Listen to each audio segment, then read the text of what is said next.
Hello and welcome all my dear friends from Rajeshwar family. This is Prabhat Sharma with you once again with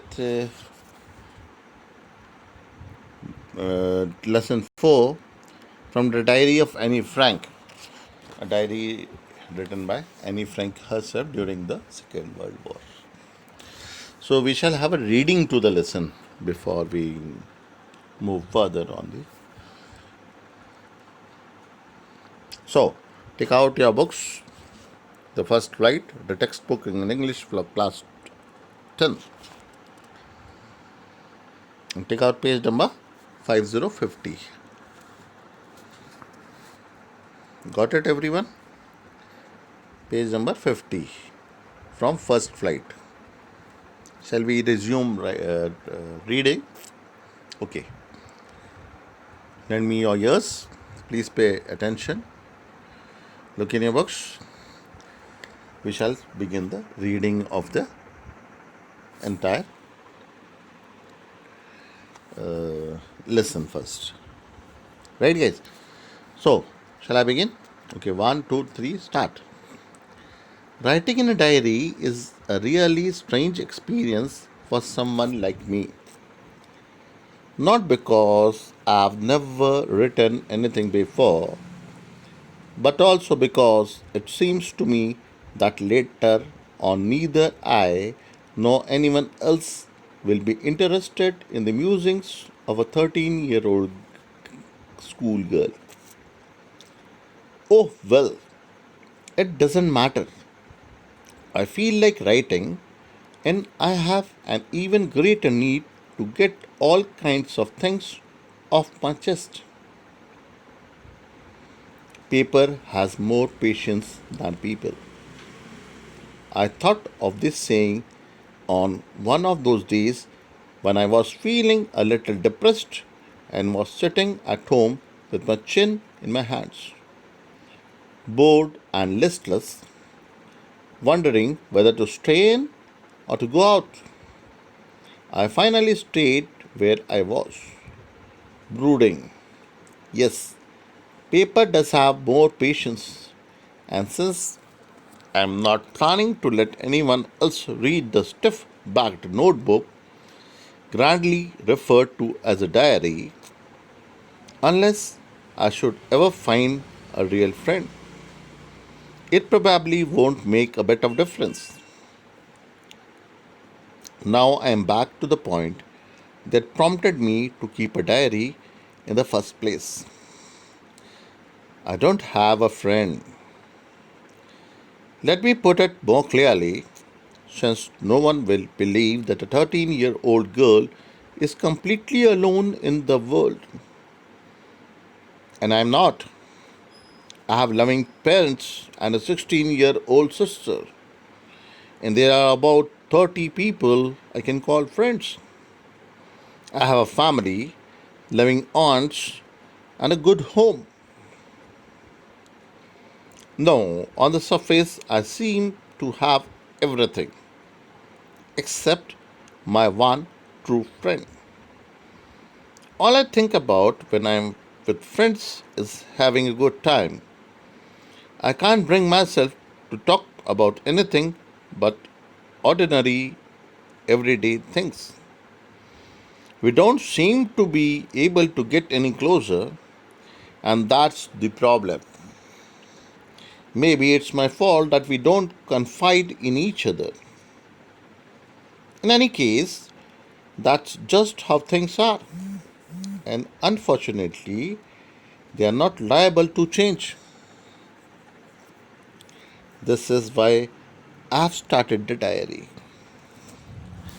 To enhance the image of this long awaited friend in my imagination, I don't want to jot down the facts in this diary the way most people would do.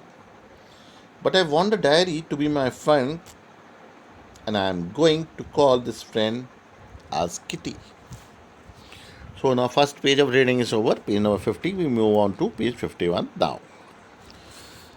Since no one would understand a word of my stories to Kitty if I were to plunge right in, I'd better provide a brief sketch of my life, much as I dislike doing so.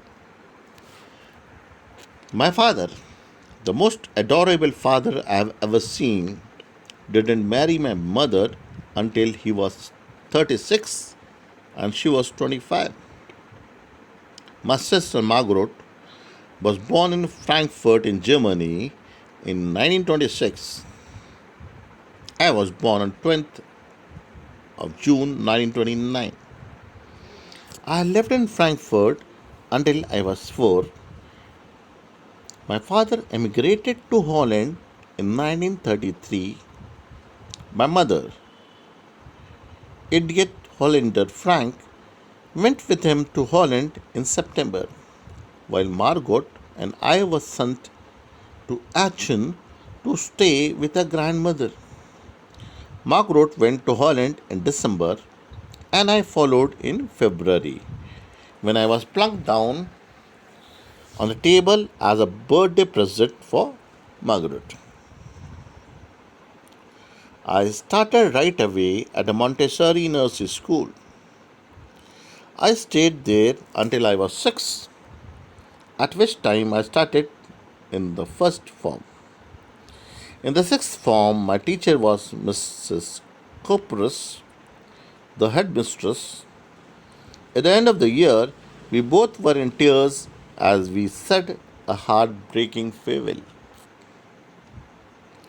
In summer of 1941, Grandma felt ill and had to have an operation. So my birthday passed with little celebration. Grandma died in January 1942. No one knows how often I think of her and still love her. This birthday celebration in 1942 was intended to make up for the other, and Grandma's candle was lit along with the rest. The four of us are still doing well, and that brings me to the present date of 20th June 1942 and the solemn dedication of my diary. That ends up the reading of page number 51. We shall proceed to page number 52 and the diary itself. Ready, guys? Want a break? No? Okay. Dearest Kitty, our entire class is quacking in its boots. The reason, of course, is the forthcoming meeting in which the teachers decide who will move up to the next form and who will be kept back. Half of the class is making bets. GN and I laugh ourselves silly at the two boys behind us, CN and Jacques, who have staked their entire holiday savings on their bet. From morning to night, it's you are going to pass? No, I am not. Yes, you are. No, I am not. Even G's pleading glances and my angry outbursts can't calm them down. If you ask me, there are so many dummies that about a quarter of the class should be kept back. But teachers are the most unpredictable creatures on earth. Oh no, really so? Never knew that. I'm not so worried about my girlfriends and myself. We'll make it. The only subject I'm not sure about is maths. Anyway, all we can do is wait. Until then, we keep telling each other not to lose heart. I get along pretty well with all my teachers. There are 9 of them, 7 men and 2 women. Mr. Keesing, the old fogey who teaches maths, was annoyed with me for ages because I talked so much. After several warnings, he assigned me extra homework. an essay on the subject, a chatterbox. A chatterbox. What can you write about that? I'd worry about that later. I decided. I jotted down the title in my notebook, tucked it in my bag, and tried to keep quiet. That evening, after I had finished the rest of my homework, the note about the essay caught my eye. I began thinking about the subject while chewing the tip of my fountain pen. Anyone could ramble on and leave big spaces between the words. But the trick was to come up with convincing arguments to prove the necessity of talking. I thought, and suddenly I had an idea. I wrote the 3 pages of Mr. Keesing had assigned me and was satisfied. I argued that talking is a student's trait and I would do my best to keep it under control. Move on to page 53. But that I would never be able to cure myself of the habit since my mother talked as much as I did, if not more. And there's not much you can do about inherited traits. Mr. Keesing had a good laugh at my arguments. But when I proceeded to talk my way enough through the next lesson, he assigned me a second essay. This time it was supposed to be an incorrigible chat box.